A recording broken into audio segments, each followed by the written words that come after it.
வாழ்க்கையில ஹஜ்ஜில் ரொம்ப முக்கியமான சந்தர்ப்பமும் நாளும் அரபாவுடைய நாள் தான். ஹஜ்ஜிங்கிறதே அரபான்னு சொன்னான்னு சொல்லலாம். ஹஜ்ஜின்னாலே அரபா தான் சொன்னாங்க. அந்த அரபாவிலையும் முக்கியமான நேரம்ங்கிறது துவா தான். தொழுகை கூட பண்ண பின்ன ஆக்கிட்டு ஹஜ்ஜில் முக்கியமான வேலை அப்படின்னு சொன்னா துவா தான். அரபாவுடைய துவாவுக்குள்ள முக்கியத்துவம் சாதாரணமானது. அரபாவில் செய்யப்படக்கூடிய துவாவும் அதற்குண்டான அந்தஸ்தும் சாதாரணமானது. அடியார் காலத்தில் அல்லாஹ் நெருங்கி வருகிறான். நிறைய செய்திகள் வருது.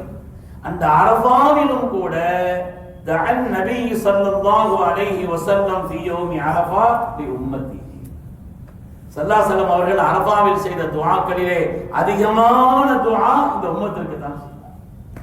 இந்த உம்மத்திற்கு தான் அரபாவிலும் ரொம்ப துஆ செய்தார்.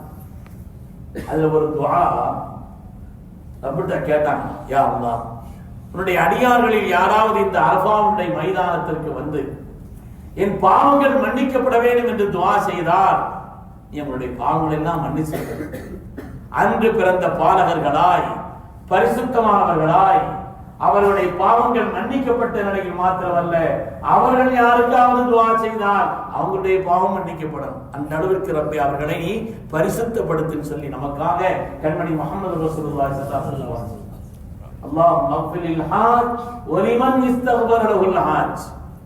ஹாஜிகளுக்கு துஆ செய்றாங்க. ஹாஜிகள் யாருக்காவது துஆ செய்ய அவங்களுக்கு துஆ செய்யலாம். அல்லாஹ் சொன்னா அரபாவுல நின்னு எங்கிட்ட மனமுருகி அல்லாஹ் என்னை மன்னிச்சிருன்னு சொல்லி துஆ கேட்டா நான் மன்னிச்சிடுறேன். ஆனா அவங்க வேற யாருக்கா அநியாயம் வந்திருந்தா ஊருடைய சொத்து போற அடிச்சு அவரு சொல்லி பண்ணிட்டு இங்க நின்று என் மன்னிப்பு சொன்னா நான் என்ன செய்ய முடியும்? அவர் அந்த ஹக்கையில ஒழுங்கா கொடுக்கணும். மற்றவர்களுக்கு செய்ய வேண்டிய கடமைகளிலே குறைவு செய்து பிறருக்கு அநியாயங்களை செய்து விட்டு இங்க ரப்பே என்ன மன்னிச்சிருன்னா நான் எனக்கு செய்த ஏதாவது பாவமா இருந்தா மன்னிச்சிருவேன். மற்றவர்களை செய்ய வேண்டிய கடமைகளில் குறைவு செய்தால் நான் எப்படி மன்னிக்க முடியும் அவர்கள் மன்னிக்காமல் என்று அல்லாஹ் தஆலா நான் எனக்குள்ள விஷயத்தை நாயகமே தாங்கள் கேட்கிறீர்களா நான் மன்னித்து விடுகிறேன். என்னுடைய ஹபீபு கேட்டான். ஏன்னா அல்லாஹ்வுடைய ஹபீப் ஒன்று கேட்டாங்கன்னா அல்லாஹ் கொடுத்துருவோம். அவங்க விரும்பினாங்க, உடம்பூர்வம் ஆசைப்பட்டாங்க, அல்லாஹ் கொடுத்துருவோம். அப்படிப்பட்ட ஒரு நிலையில் அல்லாஹ் என்னை ஆக்கியிருக்கிறான்னு சொல்லாதுன்னாங்க.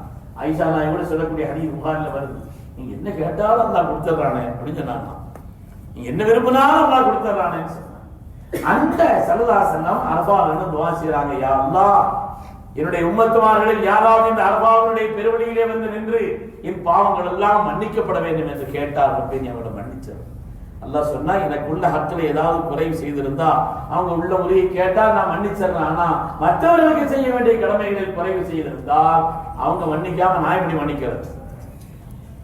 கருணையை உருவான காருண்ய வள்ளல் சய்யிதுனா முஹம்மது ரசூலுல்லாஹி ஸல்லல்லாஹு அலைஹி வஸல்லம் சொன்னாங்களா, யா அல்லாஹ், உன்னுடைய அடியார் இங்க வந்துட்ட மன்னிச்சிருன்னு கேட்கிற இவர் யாருக்காவது அநியாயம் செய்திருந்தால் யாருக்கு அநியாயம் செய்தாரோ அவருக்கு உன் புறத்திலிருந்து நீ ஏதாவது சன்மானத்தை கொடுத்து இவரை மன்னிச்சிருக்க பேர் கேட்டான்.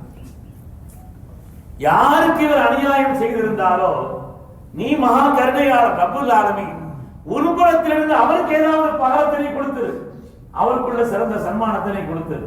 ஆனால் இங்கே உன்னுடைய அடியார் என்னை மன்னிச்சிருன்னு சொல்லி இங்க நின்று கதறார ரப்பே இவரை மன்னிக்காமல் விட்டுவிடாதுன்னு கேட்டான். அரபாவில் அவர்கள் செய்த துஆக்களில் இந்த உம்மத்திற்காக செய்த துஆக்களில் ஒன்று ஹதீஸிலே வருகிறது. அல்லாஹ் தஆலா அந்த துஆவையும் முஸ்தலிஃபாவில் வைத்து கபூல் செய்தார்.